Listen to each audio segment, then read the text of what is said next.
اور ایک ایک کر کے کتاب نکال کر دیکھنے لگا۔ میں نے اسے بتایا کہ میں ہر کتاب کا جائزہ لوں گا اور جو میرے کام کی ہوں گی صرف وہی خریدوں گا۔ میں نے کتابیں دیکھنا شروع کی۔ کچھ کتابیں بری حالت میں تھیں، ان کے اوراق پھٹے ہوئے تھے اور جلد خراب ہو چکی تھی۔ میں نے وہ کتابیں الگ کر دیں اور اس شخص سے کہا کہ میں پھٹی ہوئی کتابیں نہیں خرید سکتا، کیونکہ کوئی بھی خریدار انہیں مجھ سے نہیں لے گا۔ اس شخص نے مجھ سے بحث کی کہ میں یہ ساری کتابیں ایک ساتھ سستے داموں خرید لوں گا، مگر میں نے سختی سے انکار کر دیا اور صرف وہ کتابیں چنیں جو اچھی حالت میں تھیں اور جن کے اوراق مکمل تھے۔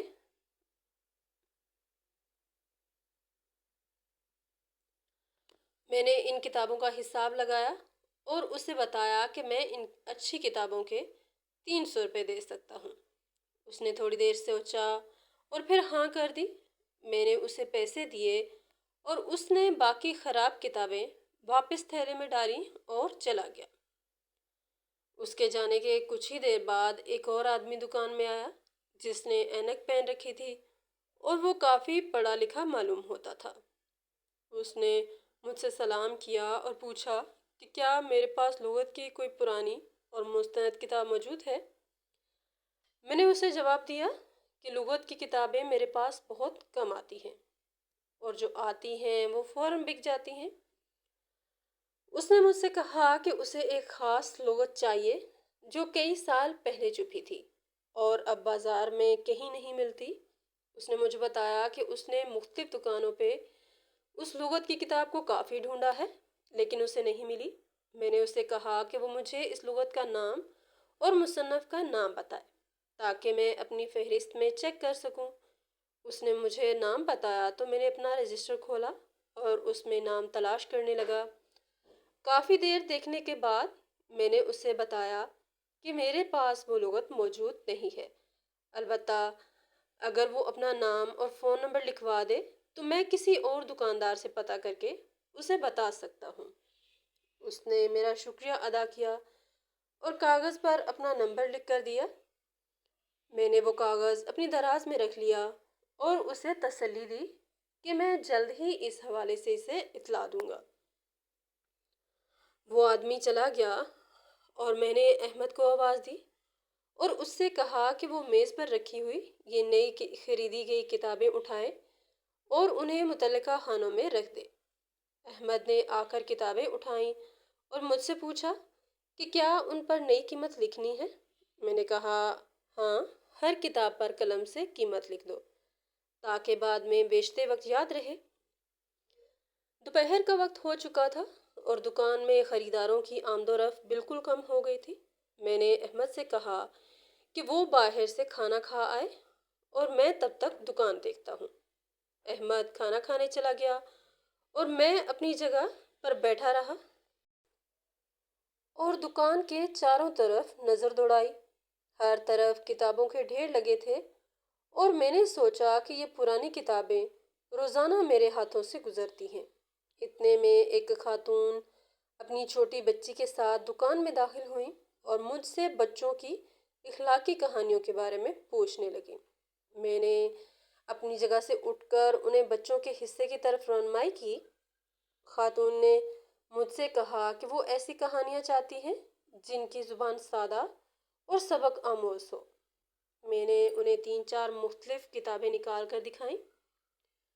خاتون نے ایک کتاب کا انتخاب کیا اور مجھ سے اس کی قیمت پوچھی۔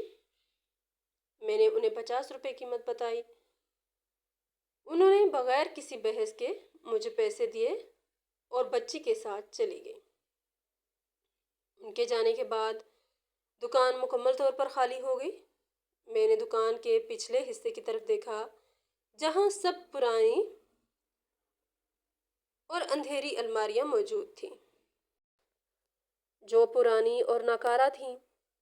یہ وہ الماریاں تھیں جنہیں ہم نے پچھلے کئی سالوں سے ہاتھ نہیں لگایا تھا اور ان میں وہ کتابیں پڑی تھیں جو بہت کم فروخت ہوتی تھیں۔ ان پر مٹی کی موٹی تہ جم چکی تھی۔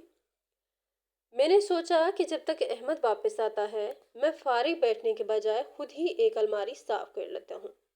اس طرح کام میں آسانی ہو جائے گی اور کام جلدی ختم ہو جائے گا۔ میں نے میز کی دراز سے ایک موٹا کپڑا نکالا اور الماری کی طرف چل پڑا۔ وہاں پہنچ کر میں نے دیکھا کہ دھول اتنی زیادہ تھی کہ کتابوں کے نام پڑھنا بھی مشکل ہو رہا تھا۔ میں نے کپڑے سے الماری کے اوپری حصے پر جمی دھول صاف کرنا شروع کی۔ وہاں رکھی کتابیں بہت پرانی تھیں اور ان کے صفحات مکمل طور پر پیلے پڑ چکے تھے۔ میں نے احتیاط سے ایک ایک کر کے کتابیں نکالیں اور انہیں صاف کر کے پاس پڑی ایک چھوٹی میز پر رکھنے لگا۔ کچھ کتابوں کی جلدیں اتنی کمزور ہو چکی تھیں کہ ذرا سا ہاتھ لگنے سے ان کے ٹکڑے گر رہے تھے۔ وہ بہت بوسیدہ ہو چکی تھیں۔ میں نے ایسی کتابوں کو الگ رکھ دیا تاکہ بعد میں ان کی مرمت کر سکوں۔ اوپری خانے صاف کرنے کے بعد میں نیچے والے خانوں کی طرف آیا۔ الماری کے سب سے نچلے خانے میں کافی اندھیرا تھا اور وہاں روشنی کم پہنچ رہی تھی۔ وہ خانہ زمین کے بالکل قریب تھا، اس لیے مجھے گھٹنوں کے بل بیٹھنا پڑا۔ میں نے اندر جھانکنے کی کوشش کی لیکن کچھ صاف دکھائی نہیں دیا۔ میں نے اپنا ہاتھ اس خانے کے اندر ڈالا اور کتابوں کو ٹٹولنے لگا۔ وہاں مجھے محسوس ہوا کہ کچھ کتابیں ہیں اور کچھ بکھرے ہوئے اوراق اور دو تین موٹی کتابیں بھی محسوس ہوئیں۔ میں نے پہلے ان بکھرے اوراق کو نکالا اور پھر ان موٹی کتابوں کو ایک ایک کر کے باہر کھینچنا شروع کیا۔ سب سے آخر میں جب میں نے ہاتھ مزید اندر کیا تو مجھے دیوار کے ساتھ ایک اور کتاب محسوس ہوئی۔ میں نے اسے پکڑ کر باہر نکالا تو وہ باقی کتابوں سے مختلف محسوس ہوئی۔ وہ گرد میں پوری طرح اٹی ہوئی تھی اور اس پر مٹی کے جالے لگے ہوئے تھے۔ میں نے اپنے ہاتھ میں پکڑے کپڑے سے اس کی گرد صاف کی تو اس کی موٹی چمڑے کی جلد نظر آئی۔ یہ جلد سیاہ رنگ کی تھی۔ اس پر کوئی نام یا عنوان درج نہیں تھا۔ جلد دیکھ کر مجھے لگا کہ یہ کوئی بہت پرانی اور نایاب کتاب ہو سکتی ہے اور میں اسے کسی شوقین خریدار کو اچھی قیمت پر بیچ سکتا ہوں۔ میں نے اسے بیچنے کے ارادے سے باقی کتابوں سے الگ کیا اور اپنی بڑی میز کی طرف واپس آ کر کرسی پر بیٹھ گیا۔ میں نے کتاب کو میز پر رکھا اور روشنی میں اس کا بغور جائزہ لیا۔ اس کے کنارے مڑ چکے تھے اور چمڑا کئی جگہوں سے پھٹ رہا تھا۔ میں نے اس کی حالت دیکھنے کے لیے اس کے صفحات کھولنے کا فیصلہ کیا۔ میں نے اپنا ہاتھ اس کی جلد پر رکھا اور اسے آہستہ سے کھولا، بہت احتیاط سے۔ لیکن جیسے ہی میں نے اسے کھولا اور اس کے اندر کی تحریر دیکھی تو مجھے شدید حیرت ہوئی، کیونکہ وہ کوئی عام چھپی ہوئی کتاب نہیں تھی بلکہ ایک پرانی ڈائری تھی۔ میں حیرت سے اس پرانی ڈائری کے پیلے پڑ چکے اوراق کو دیکھنے لگا جن پر نیلے رنگ کی روشنائی سے کچھ لکھا ہوا تھا۔ لکھائی بہت صاف اور خوبصورت تھی، جیسے کسی پڑھے لکھے اور سلجھے ہوئے انسان کا ہاتھ ہو۔ میں نے ڈائری کا پہلا ورق پلٹا تو اس پر کوئی نام یا پتہ درج نہیں تھا، بس اوپر دائیں کونے میں کئی سال پرانی ایک تاریخ لکھی ہوئی تھی۔ میں نے تجسس کے مارے اسے پڑھنا شروع کیا تو پہلے چند صفحات میں کسی نامعلوم شخص کے روزمرہ کے معمولات لکھے تھے کہ وہ کب سوتا ہے، کب جاتا ہے اور کس طرح بازاروں میں گھوم کر لوگوں کو دیکھتا ہے۔ مجھے لگا شاید یہ کسی تنہا انسان کا روزنامچہ ہے جو اپنی بوریت دور کرنے کے لیے یہ سب لکھتا تھا۔ اتنے میں میرا شاگرد احمد واپس کھانا کھا کر آ گیا اور مجھ سے پوچھنے لگا کہ میں کیا پڑھ رہا ہوں۔ میں نے ڈائری کو فوراً بند کر کے میز کے ایک طرف رکھ دیا اور اسے کہا کہ یہ بس ایک پرانا کھاتا ہے جو پچھلی الماری سے ملا ہے۔ میں نے احمد سے کہا کہ دکان کے باہر کافی دھوپ ہو چکی ہے اور گرمی بڑھ رہی ہے، اس لیے وہ دکان کا آدھا شٹر گرا دے۔ تاکہ اندر کچھ ٹھنڈک رہے۔ احمد نے شٹر گرا دیا اور پھر مجھ سے پوچھنے لگا کہ کیا اب وہ پچھلی الماریوں کی بقیہ صفائی مکمل کر لے۔ میں نے اسے منع کر دیا اور کہا کہ آج کے لیے اتنا کام کافی ہے۔ تم ایسا کرو کہ بازار کے نکڑ والے چائے خانے سے جا کر میرے لیے ایک کپ چائے لے آؤ، کیونکہ مجھے سر میں کچھ درد محسوس ہو رہا ہے۔ احمد نے مجھ سے چائے کے پیسے لیے اور دکان سے باہر چلا گیا۔ اس کے جانے کے بعد دکان میں مکمل خاموشی چھا گئی اور باہر سڑک پر چلنے والی گاڑیوں کا شور بھی کم سنائی دینے لگا۔ میں نے دوبارہ وہ ڈائری اٹھائی اور اسے وہیں سے کھولا جہاں سے میں نے پڑھنا چھوڑا تھا۔ میں نے مزید کچھ وقت پلٹے تو اچانک میری نظر ایک ایسی تحریر پر پڑی جس نے مجھے چونکا دیا۔ وہاں شہر کے ایک مشہور کپڑے کے تاجر کا ذکر تھا جس کا نام عبداللہ تھا۔ مجھے اچھی طرح یاد تھا کہ عبداللہ کی موت 3 سال پہلے ایک پراسرار واقعے میں ہوئی تھی اور لوگوں کا خیال تھا کہ اسے کسی ڈاکو نے لوٹ مار کے دوران مزاحمت کرنے پر قتل کر دیا تھا۔ ڈائری میں عبداللہ کے قتل کی رات کا پورا واقعہ انتہائی باریک بینی سے لکھا ہوا تھا۔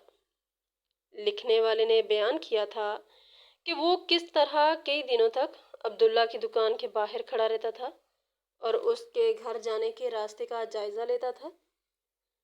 اس نے لکھا تھا کہ عبداللہ روزانہ رات کے اپنی دکان بڑھا کر اکیلا ایک تنگ گلی سے گزر کر اپنے گھر جاتا تھا اور اس کے پاس روزمرہ کی کمائی کا سارا پیسہ ہوتا تھا۔ ڈائری کے مطابق اس رات لکھنے والا گلی کے ایک تاریک موڑ پر چھپ کر کھڑا تھا اور جیسے ہی عبداللہ وہاں پہنچا اس نے پیچھے سے اس کے سر پر ایک بھاری لوہے کی راڈ سے وار کیا۔ عبداللہ بغیر کوئی آواز نکالے وہیں گر پڑا۔ لکھنے والے نے یہ بھی لکھا تھا کہ اس نے عبداللہ کی جیب سے پیسے نہیں نکالے تھے بلکہ انہیں وہیں زمین پر بکھیر دیا تھا تاکہ تفتیش کرنے والوں کو لگے کہ یہ ڈکیتی کی واردات نہیں بلکہ کوئی پرانی دشمنی ہے۔ یہ سب پڑھ کر میرے ہاتھ کانپنے لگے اور میرے ماتھے پر پسینے کے قطرے ابھر آئے۔ میں نے میز پر رکھا پانی کا گلاس اٹھایا اور ایک ہی سانس میں سارا پانی پی لیا۔ مجھے سمجھ نہیں آ رہا تھا کہ جو کچھ میں پڑھ رہا ہوں وہ حقیقت ہے یا کسی پاگل انسان کا لکھا ہوا کوئی افسانہ، لیکن اس واقعے کے جو تفاصیل اس ڈائری میں درج تھیں وہ اتنی درست اور حقیقت پسندانہ تھیں کہ کوئی بھی عام شخص ان کے بارے میں نہیں جان سکتا تھا۔ میں نے ڈائری کا اگلا ورق پلٹا تو وہاں کچھ مہینوں کے بعد کی ایک اور تاریخ درج تھی اور اس کے نیچے ایک اور واقعے کا ذکر تھا۔ یہ واقعہ شہر کے ایک پرانے محلے میں رہنے والی ایک بوڑھی عورت کا تھا جو اکیلی رہتی تھی اور ایک دن اس کے گھر میں آگ لگنے کی وجہ سے اس کی موت ہو گئی تھی۔ سب نے اسے ایک حادثہ قرار دیا تھا اور محکمے والوں نے بھی یہی کہا تھا کہ شاید رات کو چولہا جلتا رہ گیا تھا جس کی وجہ سے یہ حادثہ پیش آیا، لیکن ڈائری میں لکھی ہوئی تحریر کچھ اور ہی کہانی سنا رہی تھی۔ لکھنے والے نے بڑے فخر سے لکھا تھا کہ اس نے کس طرح رات کے پچھلے پہر بوڑھی عورت کے گھر کے پچھلے دروازے کی طرف والی کنڈی توڑی اور اندر داخل ہوا۔ وہ عورت گہری نیند سو رہی تھی اور اس نے باورچی خانے میں جا کر گیس کا پائپ کاٹ دیا اور وہاں ایک جلتی ہوئی موم بتی رکھ کر اسی راستے سے باہر نکل آیا جہاں سے وہ اندر گیا تھا۔ اس نے یہ بھی لکھا تھا کہ وہ گھر سے کچھ فاصلے پر کھڑا ہو کر آگ کے شعلے بھڑکنے کا انتظار کرتا رہا اور جب آگ پوری طرح پھیل گئی تب وہ مسکراتا ہوا وہاں سے چلا گیا۔ میں یہ سب پڑھ کر ہکا بکا رہ گیا، بہت حیران اور پریشان ہوا اور میری سانسیں تیز ہو گئی تھیں اور دل زور زور سے دھڑک رہا تھا۔ ایسا لگ رہا تھا جیسے میں کسی وحشی درندے کے ذہن کے اندر جھانک رہا ہوں۔ میری نظریں تیزی سے ان پیلے اوراق پر دوڑ رہی تھیں اور ہر صفحے پر شہر میں ہونے والے کسی نہ کسی ایسے واقعے کا ذکر تھا جسے لوگ حادثہ یا اتفاق سمجھتے تھے، لیکن در حقیقت وہ ایک منظم طریقے سے کیے گئے قتل تھے۔ ڈائری میں ایسے کئی حل طلب قتل کے واقعات کی انتہائی باریک تفصیلات لکھی گئی تھیں جو قانون کے رکھوالے تک نہیں جانتے تھے اور نہ ہی کسی اخبار میں ان کا ذکر آیا تھا۔ قاتل نے اپنی ہر واردات کے بارے میں لکھا تھا کہ اس نے کس طرح مہینوں تک اپنے شکار پر نظر رکھی، اس کی کمزوریوں کو سمجھا اور پھر ایک ایسا منصوبہ بنایا جس میں کوئی خامی نہ ہو۔ اس نے یہ بھی لکھا تھا کہ وہ اپنے ہر شکار کو مارنے کے بعد اس کے چہرے کے تاثرات کو دیکھ کر ایک عجیب سا سکون محسوس کرتا تھا اور اسے ایسا لگتا تھا جیسے وہ اس شہر کی گندگی کو صاف کر رہا ہے۔ اتنے میں احمد چائے لے کر واپس آ گیا۔ اس نے چائے کا کپ میری میز پر رکھا اور مجھ سے پوچھا کہ کیا میری طبیعت کچھ بہتر ہوئی۔ میں نے اسے تسلی دی اور کہا کہ ہاں، اب میں ٹھیک ہوں۔ میں نے اسے ڈائری کی طرف دیکھنے نہیں دیا اور اس پر ایک پرانی اخبار رکھ دی تاکہ احمد کو کچھ شک نہ ہو۔ میں نے احمد سے کہا کہ وہ جا کر پچھلے خانے سے کچھ اور پرانی کتابیں نکال لائے اور انہیں صاف کر کے کاؤنٹر پر رکھے۔ احمد اپنے کام میں لگ گیا اور میں نے چائے کا ایک گھونٹ لیا۔ چائے گرم تھی لیکن مجھے اس کا کوئی ذائقہ محسوس نہیں ہو رہا تھا۔ میرا پورا دھیان اس ڈائری کی طرف تھا اور میرے ذہن میں ہزاروں سوال گردش کر رہے تھے کہ یہ ڈائری میری دکان میں کیسے آئی اور اتنے سالوں تک یہ یہاں کیسے چھپی رہی۔ کیا وہ قاتل ابھی بھی اس شہر میں موجود ہے اور کیا وہ یہ ڈائری خود یہاں رکھ کر گیا تھا؟ میں نے چائے کا کپ جلدی جلدی خالی کیا اور احمد کو دیکھا جو دور ایک الماری کے پاس کھڑا کتابیں صاف کر رہا تھا۔ میں نے اخبار اٹھا کر ڈائری کو دوبارہ کھول لیا۔ اب میں اس کے درمیانی حصے تک پہنچ چکا تھا اور ہر صفحے کے ساتھ قاتل کا پاگل پن اور بے رحمی بڑھتی جا رہی تھی۔ اس نے اپنے جرائم پر کسی قسم کی کوئی ندامت یا پچھتاوا ظاہر نہیں کیا تھا، بلکہ وہ تو اپنے ہر قتل کو ایک کارنامہ سمجھ کر لکھ رہا تھا۔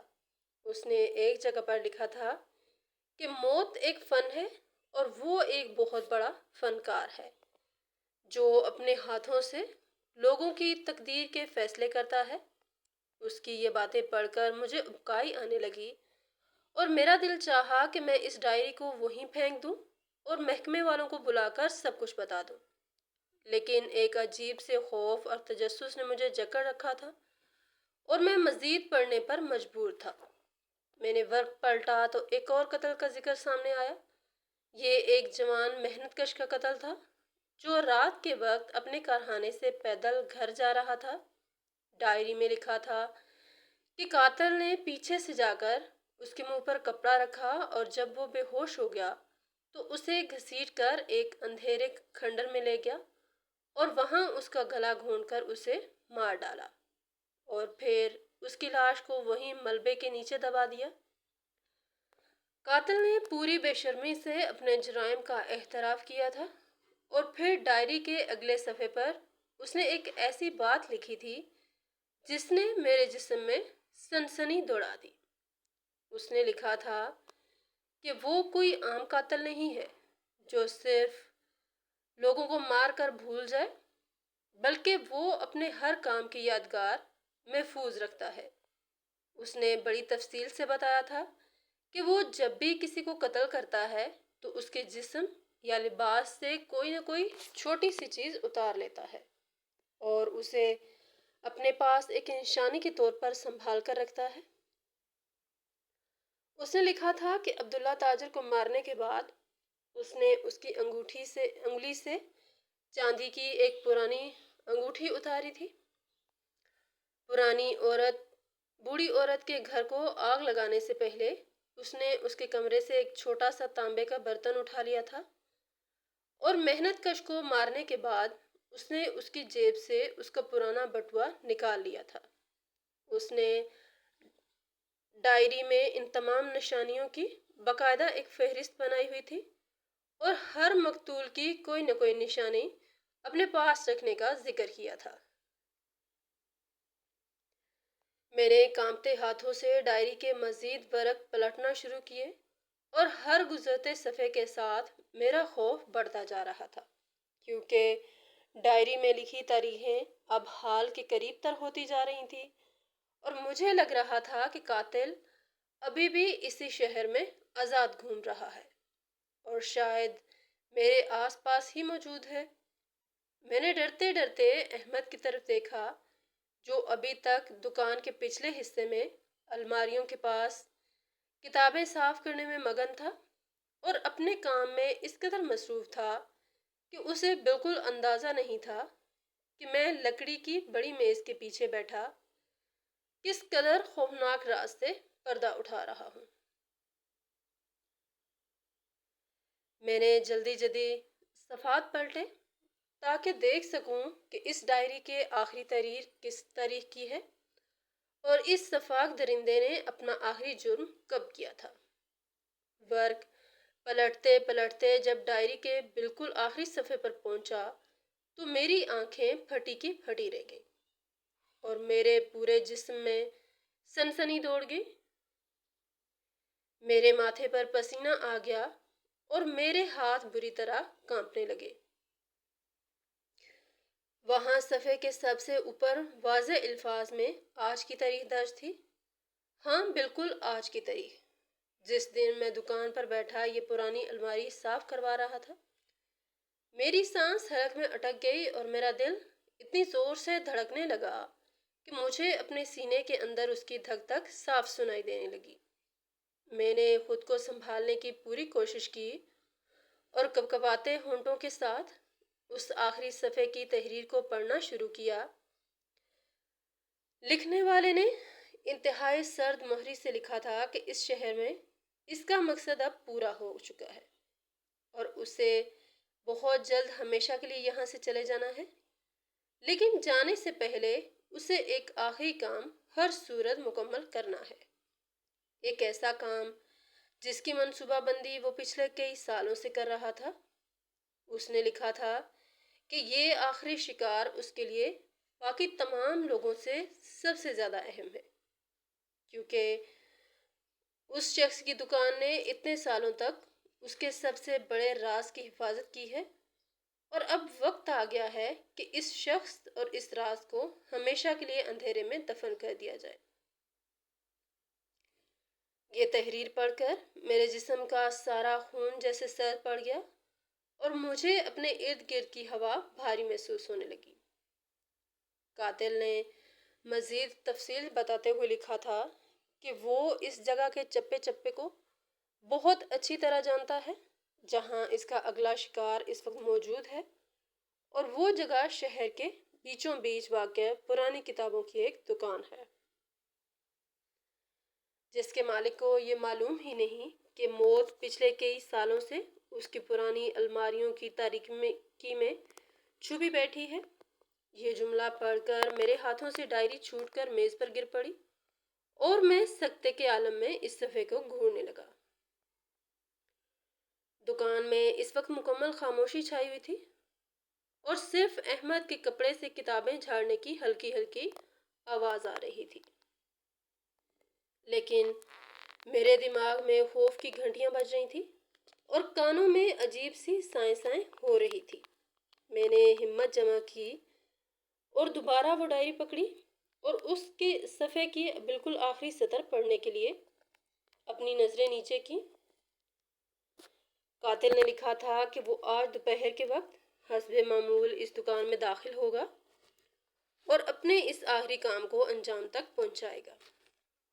میں ابھی خوف کے مارے یہ سطر پڑھ ہی رہا تھا کہ اچانک دکان کے بیرونی دروازے پر لگی پیتل کی گھنٹی زور سے بجی اور کوئی شخص دکان کے اندر داخل ہوا۔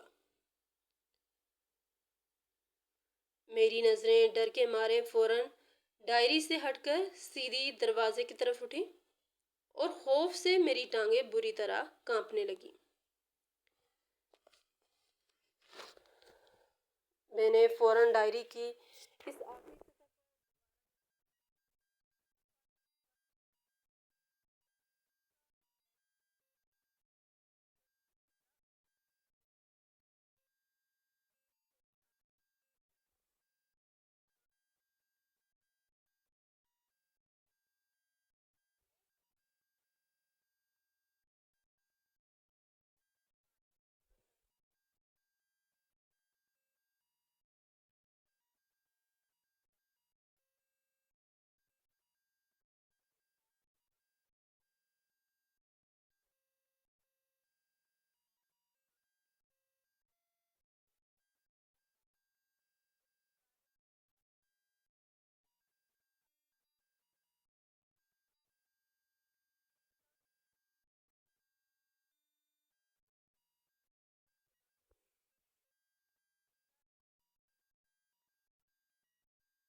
تم نے وہ چیز نکال لی ہے جو میری سب سے قیمتی ملکیت تھی۔ میں نے اسے اتنے سالوں تک اس پرانی الماری کی تاریکی میں چھپا کر رکھا تھا کیونکہ مجھے معلوم تھا کہ اس دکان کے مالک کو کتابیں بیچنے سے غرض ہے، انہیں پڑھنے یا ان کی صفائی کرنے سے نہیں۔ لیکن آج تم نے میری وہ ڈائری پڑھ کر اپنی موت کے پروانے پر خود دستخط کر دیے ہیں۔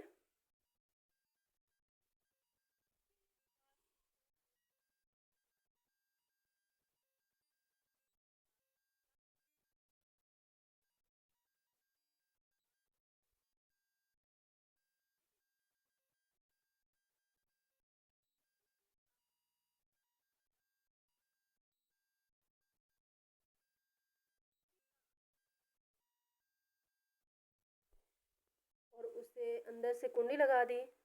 دکان میں اچانک اندھیرا چھا گیا اور صرف روشن دان سے آنے والی ہلکی سی روشنی باقی رہ گئی۔ احمد جو پچھلے حصے میں تھا، لوہے کے دروازے کے گرنے کی آواز کی سن کر گھبرا کر باہر آیا اور اس نے پوچھا کہ استاد جی، آپ نے دروازہ کیوں بند کر دیا ہے؟ بشیر استاد نے جیب سے ایک لمبا اور تیز دھار چاقو نکالا، جس کی چمک روشن دان کی روشنی میں بہت خوفناک لگ رہی تھی۔ اس نے احمد کی طرف دیکھا اور کہا کہ تم بیچ میں مت آؤ، میرا کام صرف اس دکان کے مالک سے ہے۔ اگر تم اپنی جان بچانا چاہتے ہو تو چپ چاپ ایک کونے میں کھڑے رہو۔ احمد یہ منظر دیکھ کر خوف سے سن ہو گیا اور اس کے ہاتھ سے کتابیں چھوٹ کر زمین پر گر پڑیں۔ میں نے بشیر استاد سے کہا کہ تم ایسا کیوں کر رہے ہو؟ تم تو اتنے پڑھے لکھے اور شریف انسان ہو، تم نے اتنے بے گناہ لوگوں کو کیوں مارا اور اب مجھے کیوں مارنا چاہتے ہو؟ اس نے چاقو کو اپنے ہاتھ میں مضبوطی سے پکڑا اور میری طرف قدم بڑھاتے ہوئے کہا کہ شرافت ایک نقاب ہے جو میں نے دنیا کو دکھانے کے لیے پہن رکھا ہے، اور جہاں تک بے گناہوں کی بات ہے تو کوئی بھی اس دنیا میں بے گناہ نہیں ہے۔ ہر کسی کے گناہ چھپے ہوئے ہیں اور میں صرف ان کے گناہوں کی سزا انہیں دیتا ہوں۔